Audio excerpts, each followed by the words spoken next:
સુરત શહેરના રાંદેર ગોરાટ રોડ પરથી કાપડ દલાલ અને યુએસડીટીનું કરનારા મુસ્તકીમનું મોટર કારમાં અપહરણ કરી લઈ જઈ માર મારી લાખો રૂપિયાના યુએસડીટી પડાવી લેનાર કેલિયા ગેંગના મુખ્ય સાગરીતને પણ એસઓજી પોલીસની ટીમે લિંબાયત વિસ્તારમાંથી ઝડપી પાડ્યો છે।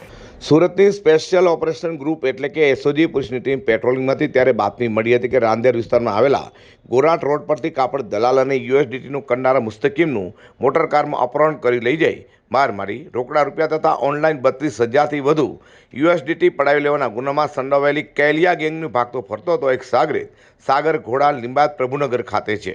જે માહિતીના આધારે એસઓજી પોલીસની ટીમે લિંબાયત પ્રભુનગર ખાતે વોચ ગોઠવી તેથી મૂળ મહારાષ્ટ્રના ધોલિયા હાલ લિંબાયત ખાતે આવેલા આકા રેસિડેન્સી સામે કેશવનગરમાં રહેતા સાગર ઉર્ફે ઘોડા હરીશ પાટેલને ઝડપી પાડ્યો હતો।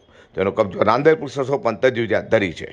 વધુમાં ચકચારિત યુએસડીટી અપહરણ અને લૂંટ મામલે અગાઉ કેલિયા ગેંગના કૈલાસ ઉર્ફે કેલિયા આધાર પાટેલ, દયાવાન ઉર્ફે બંટી અશોક પાટેલ, અશોક ઉર્ફે ભુરિયા બીકા, વસીમ હારૂન સોલંકી, કૈલાસ ઉર્ફે બોચરીચા સંજય પોટે, જયેશ ઉર્ફે કાલિયો રમેશ પટેલે પોલીસે ઝડપી પાડ્યા છે।